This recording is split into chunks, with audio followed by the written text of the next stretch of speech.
A functional layout is a workplace organization in which processes are organized by the type of work, function, rather than by the value stream or in cellular configurations where sequential process steps are located in close proximity. In a functional layout, for example, the cutting machines would be in one location, the press brakes would be in one group, and welders would all be together, and so on. The same is true in office environments. Each functional group sits together in a work area and supports multiple product teams.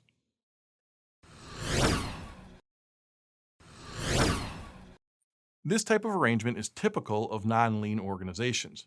There is a belief that management is easier when leaders have fewer functions to oversee. Functional arrangements also make sense when large machines support multiple product families. Of course, that also means large batches are necessary and copious amounts of product must be transported between functional groups to keep from running out of materials. In a lean organization, the focus is on value streams and flow.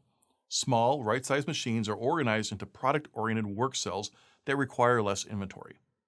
The early focus of Kaizen events in a company just beginning its lean journey is often on creating flow-oriented work cells. Okay, that's all about functional layouts. Thanks for watching. Best wishes on your continuous improvement journey.